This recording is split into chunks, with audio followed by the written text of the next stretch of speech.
If you have got some X factor in answer, I suppose you deserve to be getting 1-2 extra marks. You should be very conscious of the parts of the question. If the question is explained, you are not discussing, you are writing about the real world connect. Hi, aspirants. Today we are talking about the second in the series of answer writing. I would like to talk about body of the answer. Well, you all understand that introduction is one important part and conclusion is one important part, but they collectively, they are not as big as the main body. In fact, a lot of people say answer is the body, and that's where we have to be a little more careful. In fact, quite often, psychologically speaking, I would say that when you have somebody who is reading an introduction, is very, I would say, focused, very alert, and then while reading the conclusion also, the person is very focused and alert because the examiner is going to give you marks after that. But then, naturally speaking, the attention level is slightly on the lower side when the body is being read, and little bit of indiscipline may let the examiner's mind fly away. There should not be any attention ejectors, so to say. You have to have engaging body of the answer.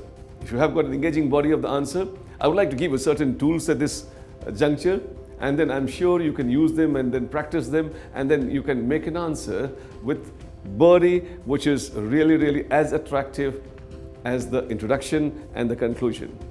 Talking about that, I suppose you have to have the sensitivity of the command word maintained through the body. Like if you have got a question which has got a particular command word, say for example, if the command word is analyze, the flavor of analysis must be reflected in the body of the answer. It should not be like while you are analyzing, you deviate and then instead of analyzing, you start evaluating or discussing or describing or illustrating. It is very important that we are sensitive about that also. I'll give you some example in a few minutes about these command words, because a lot of time people are very alert when they're writing introduction, and that's largely because the question has been just read and it's fresh command word in their mind.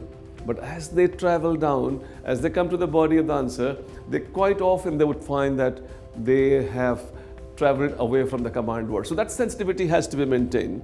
Also, I would like to keep in mind that you should not forget that how many parts the questions were there.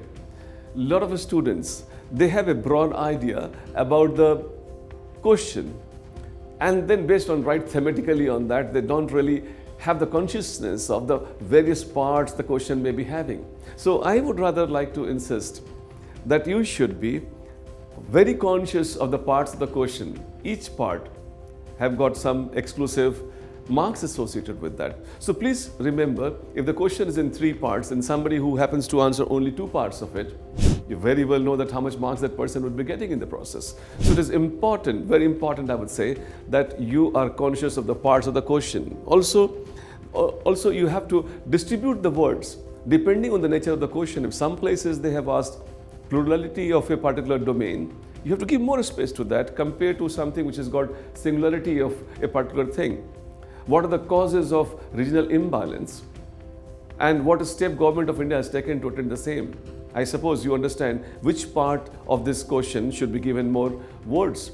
So that distribution of words is also very important, and then your answer has to be visually appealing.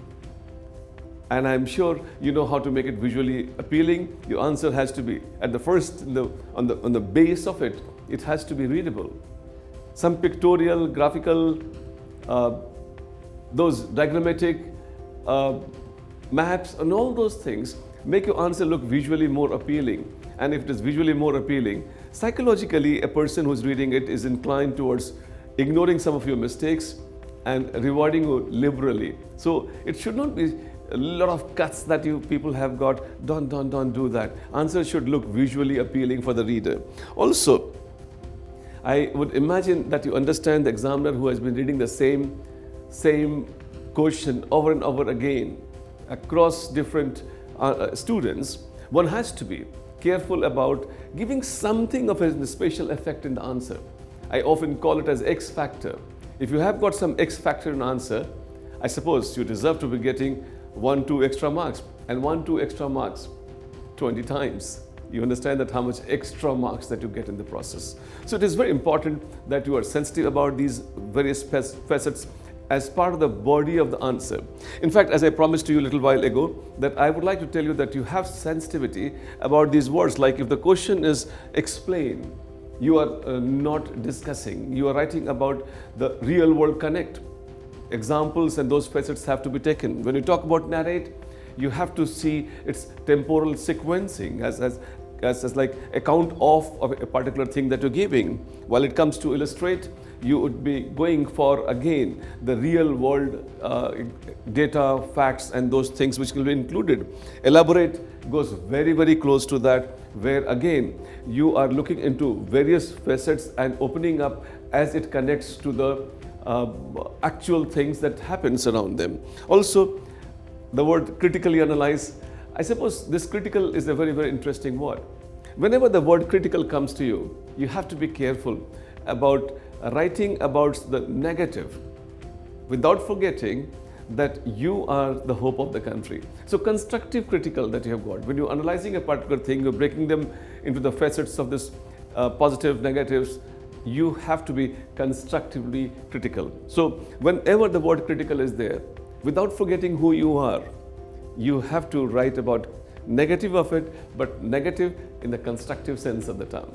I hope you just be conscious that body is one place where an examiner's attention will be slightly on the lower side.